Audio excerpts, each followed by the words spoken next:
টুকু বললে সবকিছু বোঝানো যাবে না। বাংলাদেশটা, ঢাকা শহরটা সেদিন তাকে বরণ করার জন্য ক্যান্টনমেন্ট পাইকারি এয়ারপোর্ট থেকে তার বাড়ি পর্যন্ত যেভাবে জনস্রোত তৈরি হয়েছিল, এই জনস্রোত হচ্ছে গণতন্ত্রের মাতাকে বরণ করা, গণতন্ত্রকে বরণ করা, স্বাধীনতাকে বরণ করা।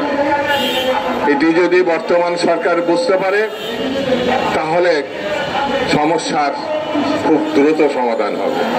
আইয়ুব খান গণতন্ত্রের বিপক্ষে গিয়েছিল বলে স্বৈরাচারী ব্যবস্থায় সে 10 বছর ক্ষমতায় ছিল বটে, কিন্তু 69 গণঅভ্যুত্থানে এই দেশের ছাত্র জনতা আইয়ুব খানের পতন নিশ্চিত করেছে, আইয়ুব খানকে বিদায় করে দিয়েছে। ফলে 71 মুক্তিযুদ্ধ, বাংলাদেশের সৃষ্টি, গণতন্ত্রের জন্য, স্বাধীনতার জন্য, মানবতার জন্য।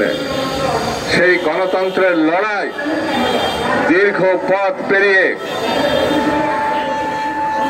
90 গণঅভ্যুত্থান, গণতন্ত্র, মানুষের অধিকার, 24 গণঅভ্যুত্থান, হাসিনার স্বৈরতন্ত্রের বিরুদ্ধে, গণতন্ত্রের পক্ষে।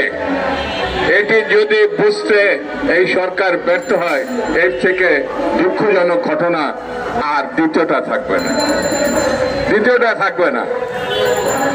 দীর্ঘ 15 বছরের যে লড়াই বেগম খালেদা জিয়ার নেতৃত্বে, এই দেশে বিরোধী রাজনৈতিক দলের নেতৃত্বে, ছাত্র দলের সহ প্রায় 4,000, প্রায় 5,000 নেতা কর্মী বিরোধী দলের, বিএনপি এবং ছাত্র দল সহ অন্যান্য সংগঠনে, তারা আত্মহত্যা দিয়েছে, তারা গুম হয়েছে, নিখোঁজ হয়েছে। এটা যদি বর্তমান সরকার না বুঝতে পারেন তাহলে গণতন্ত্রের প্রতি তারা শ্রদ্ধাশীল, গণ আন্দোলনের প্রতি শ্রদ্ধাশীল, গণ অভ্যুত্থানের প্রতি শ্রদ্ধাশীল, এটি বলা যাবে না। সেই জন্য আমি বক্তৃতা সংক্ষেপে বলি, আইয়ুব খানের দিকে তাকান, পালাইছে গণতন্ত্র না মানার কারণে।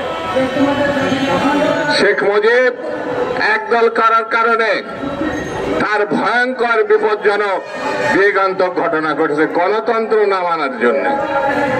শেখ হাসিনা ক্ষমতায় ছিলেন, বাংলাদেশটা তছনছ করে ফেলেছেন শুধু ক্ষমতার পূজারী, গণতন্ত্র মানেননি, তাকে পালাতে হয়েছে। আমি সরকারকে বলবো, গণতন্ত্র মেনে নিন, নির্বাচন মেনে নিন, রোডম্যাপ ঘোষণা করুন, বাংলাদেশের মানুষের অধিকার ফিরিয়ে দিন, তারা যেন একটা ভোট তার পছন্দের প্রার্থীকে দিতে পারে।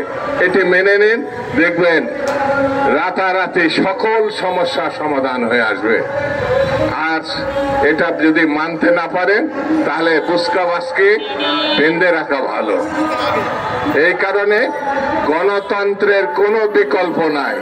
গণতন্ত্র, ভোটাধিকার না আসলে পরিণতি অতীতের মতো হতে পারে।